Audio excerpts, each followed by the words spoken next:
reveals alarming rates of poverty and food insecurity in Nova Scotia, the highest in the country. But the Liberals, like the Conservatives before them, are choosing to reward grocery CEOs with corporate handouts instead of cracking down on their greed that is driving up food costs. So while the Conservatives vote against nutritious meals for kids at school, the Liberals are letting food conglomerates gouge Canadians at the till. Why is this government allowing the CEO's greed to go unchecked at the costs of Canadians going hungry? The Honourable Parliamentary Secretary. I agree with the Honourable Member that it's certainly hypocritical for Conservatives to cite food bank lineups as something that they care about when voting against a national school food program that's going to feed over 400,000 kids per year. That's hypocritical if I've ever heard it before. But it's very good to hear my member or my colleague in the NDP party, who we've worked with successfully to update our Competition Act in successive rounds, which are going to improve prices for Canadians and increase competition, which is, I think, vitally important. Great answer.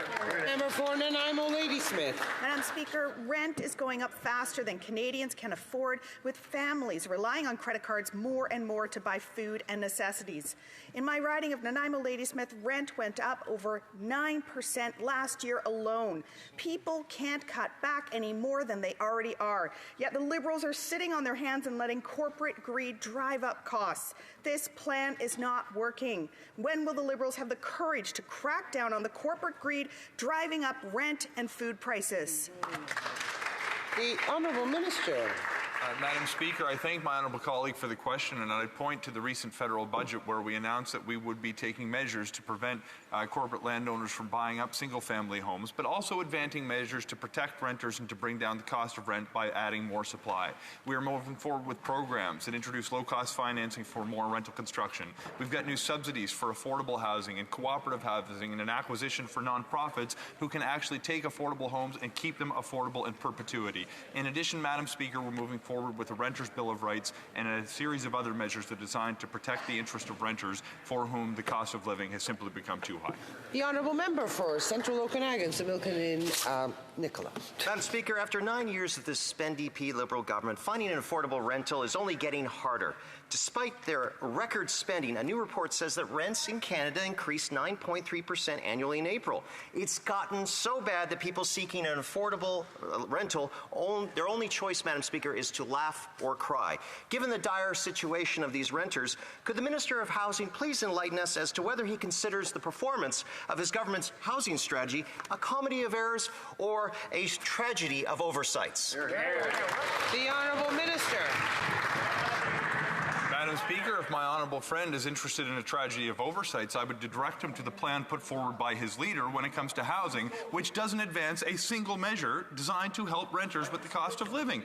Madam Speaker, his plan that he is now campaigning on would literally increase taxes on rental construction in this country by putting the GST back on those construction projects. We have removed the GST, Madam Speaker. We have introduced low-cost financing to build more rental supply to bring down the cost across the ecosystem, across the country. In addition, Madam Speaker, we are putting more money on the table to provide affordable housing options with the Conservatives. The Honourable Member for Central Okanagan, Similkameen Nicola. A lot of that spending doesn't kick in until after the next election, so I don't think that promise is worth the paper the minister is written on. This week, the Bank of Canada warned, and I quote, higher debt servicing costs reduce a household's financial flexibility, making them more financially vulnerable if their income declines or they face an unexpected material expense, end quote. Considering the Prime Minister has doubled our debt and has borrowed more money than all Canadian Prime Ministers combined, could he please explain how this warning does not equally apply to his government? The Honourable Minister.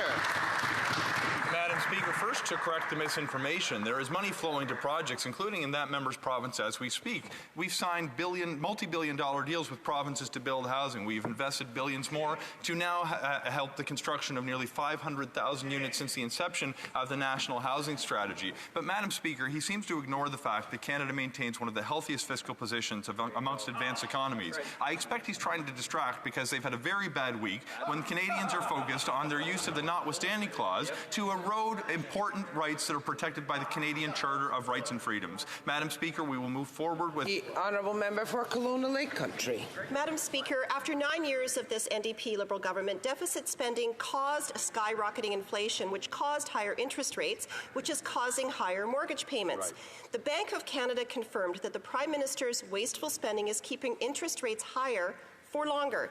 Now the Bank of Canada is warning, when compared with origination, that the average median mortgage payment will rise more than 20% in 2025 and 30% in 2026. Families can't afford this.